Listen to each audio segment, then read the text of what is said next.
there's no DNA, Jewish DNA.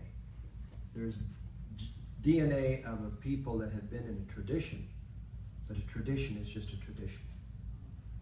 We're all human, but the fact is, and I honor them for that, they knew these things thousands of years ago. So there are, and they didn't discover this until this last century, scientifically. So there are many cultures that have great wisdom that has not yet been proven. And what we're talking about today is just that, where yoga said that this is an illusion. And now science says there is nothing solid here, because what they do is they go down inside the electron and they find that it's a tiny nucleus that has orbits, so that if it looks this big, it's actually this big. Then they go down inside of that and they realize the same fact holds true, that it looked this big, but it's only this big. And then they go down inside of that, and then they go down inside of that. And so they say, science says that there's 11 levels. Some science says there's 27 levels. Yoga says there's 4 sectors of 26 levels, 27 levels each. Hold on. If you multiply 4 times that, it comes to 27, okay? Because it comes to 108. So science says 27. Yoga says, okay, but that's only the first sector. There are 4 sectors. Because you can keep going in, keep going in, keep going in. As a matter of fact, you can go in infinitely as you can go out infinitely.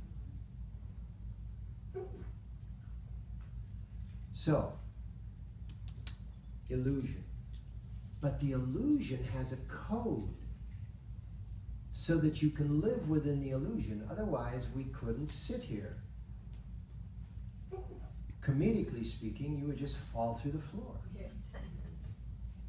But scientifically speaking, there would be no you to fall through the floor, and there would be no floor to fall through. What holds it all together, what holds all this together, are the fact that everything is an individual frequency. The chemistry of your skin is divided into its chemical components. The chemistry of your blood is divided into its chemical components. And each one of those elemental chemicals is vibrating, is literally nothing vibrating at a different frequency. And that's what's making it up.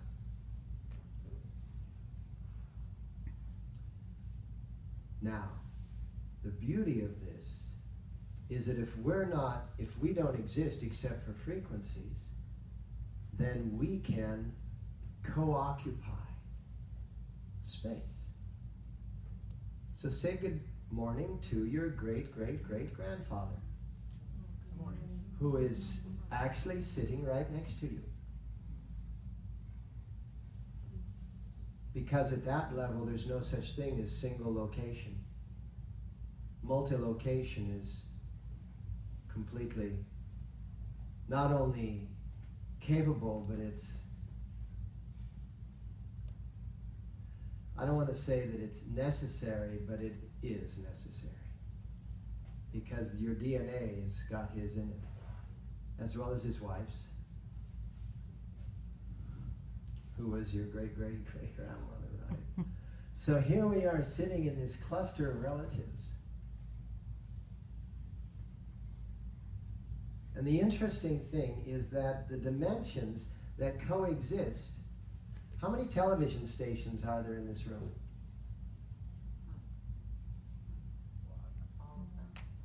Yeah, that's a safe answer. She said all of them. Yeah. Let's just throw out a number. It's infinite. No, there's not an infinite number of television stations. 2,000? Yeah, 300, whatever. Yeah, we'll go with 300 because it's a number. 300 television stations. How many phone calls are in this room?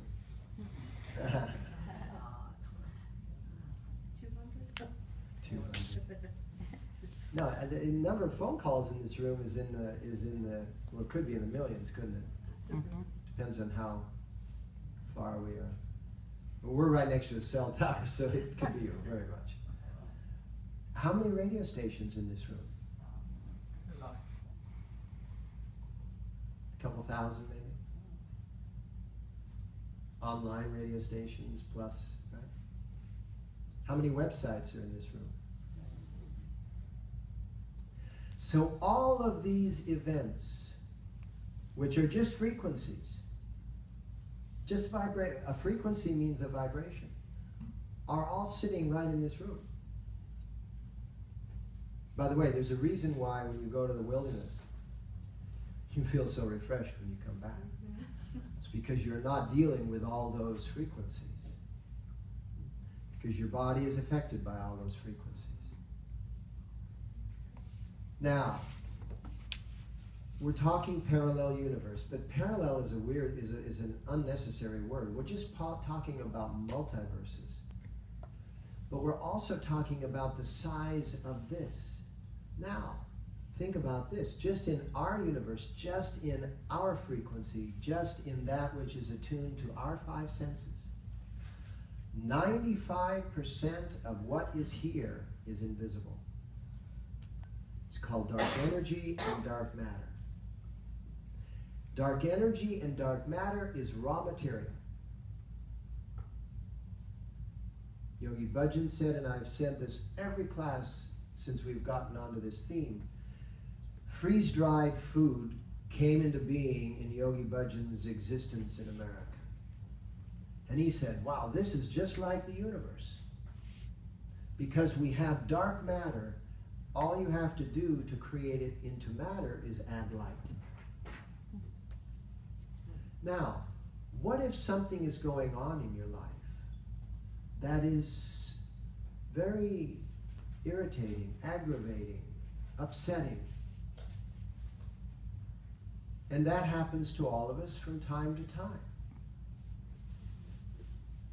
Remember that that is a frequency. You can either stick with that frequency or you can change it. Because sticking with that frequency doesn't cause you to change it. As a matter of fact, you are more capable of changing it when you get away from it. What is it they always say?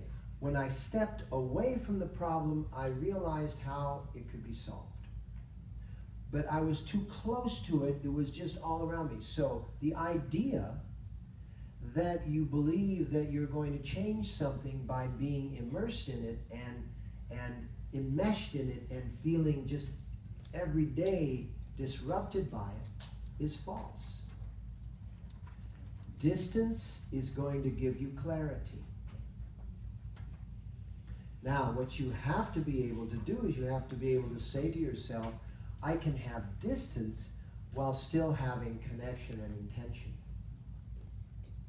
In other words, we're not saying ignore it and go away from it and forget it. We're saying get some distance from it, remain connected to it, and that's the trick. Because most people cannot remain connected to it and get away from it at the same time. Mm-hmm. And that's, I say it's a trick, that's just a word. That is a skill of a master. That is the skill of a master. Being able to have, this is what they call non-attachment.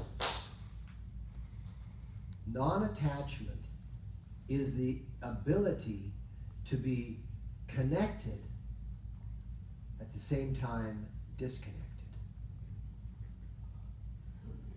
Because mostly we are attached because we're attached to a different outcome than the one that we fear. So if we're attached to a different outcome than the one that we fear, what is getting the nutrition of our focus? What is getting the nutrition of our focus? If we are in fear and attached to the fact that we don't believe the outcome is going to be different, what is getting the energy of our focus? The solution? Is the solution getting the energy of our focus? The problem is. The problem is. The fear of the problem is the problem. So that's nature, isn't it? I mean, that's human nature, isn't it? If you think something's important and it's going badly, you get in it and you fear that it's going to come, and you believe that your fear of it going badly is helping you to cause it to go goodly. But it isn't. You're actually fertilizing it going badly. And this is the difference between a master and a person schlepping through their life. A person schlepping through their life is stuck in 3 dimensions of space with 1 dimension of time, and they don't have enough time and they need more space. And so they're just constantly trying to buy more space and maybe find something that they can hit it rich with so they can have more time, because time is money. I know it's a silly idea, but that's what everybody thinks. So everybody in the world gets their life caught up in this ball of circling around and going like, oh my goodness. And then you have major, major, major conflicts because time is just what it is. And space is just what it is.